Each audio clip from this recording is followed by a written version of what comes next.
Season 6, Episode 3 of Game of Thrones, titled Oathbreaker, continues the major storylines set up in the previous episodes, focusing on Jon Snow's return, Bran Stark's visions, and political machinations across Westeros and beyond.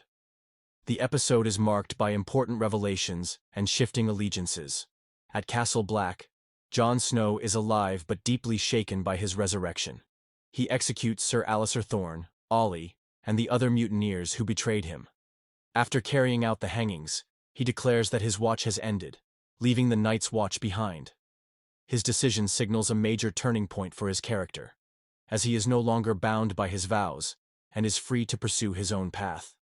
Bran Stark, still training with the Three-Eyed Raven, has another vision of the past. This time, he witnesses the famous Tower of Joy battle, where a young Ned Stark and his companions fight Sir Arthur Dayne, one of the greatest knights of his time. Just as Ned is about to enter the tower, the vision is cut short, leaving the audience with lingering questions about what lies within. A key hint toward Jon Snow's true parentage. Meanwhile, in Meereen, Tyrion Lannister tries to manage the political chaos in Daenerys' absence. He engages in a conversation with Grey Worm and Missandei, attempting to build trust, and later negotiates with the leaders of the surrounding cities to end their support for the Sons of the Harpy. In Vaes Dothrak, Daenerys arrives at the temple of the Dosh Khaleen, where widowed Khaleesi are forced to live. Her fate remains uncertain as the Dothraki decide what to do with her. Elsewhere, Arya Stark continues her training with the Faceless Men in Braavos, regaining her sight after proving her resilience.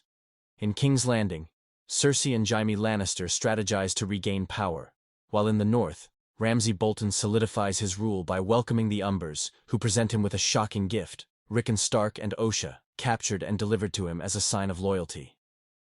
The episode ends with rising tensions across the realm, setting the stage for major confrontations to come. Season 6, Episode 4 of Game of Thrones, titled Book of the Stranger, is packed with emotional reunions, shifting alliances, and power plays across Westeros and beyond.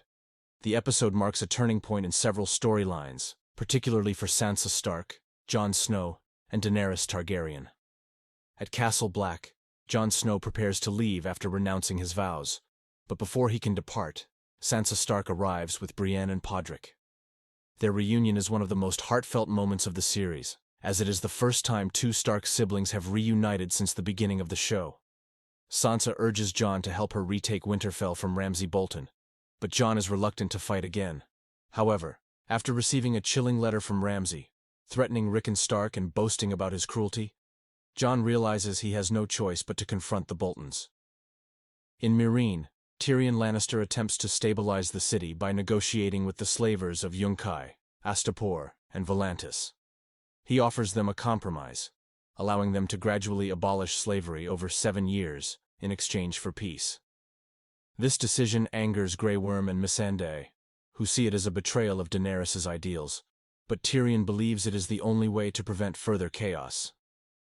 Meanwhile, in King's Landing, Cersei and Jaime Lannister form an uneasy alliance with Olenna Tyrell and Kevan Lannister, plotting to overthrow the High Sparrow and free Queen Margaery from his influence. In the north, Ramsay Bolton solidifies his power by brutally killing Osha, the wildling who was protecting Rickon Stark. Meanwhile, at the Vale, Peter Baelish, Littlefinger, manipulates Lord Robin Arryn into supporting Sansa's cause, rallying the Knights of the Vale to march north and help her reclaim Winterfell. Littlefinger's scheming once again positions him as a key player in the ongoing battle for control.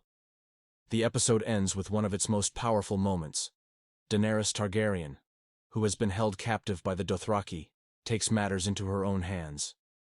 She confronts the Dothraki khals in Vaes Dothrak and declares that none of them are fit to lead. She then sets fire to the temple, burning the khals alive while emerging unscathed from the flames. The gathered Dothraki bow before her, cementing her as their new leader.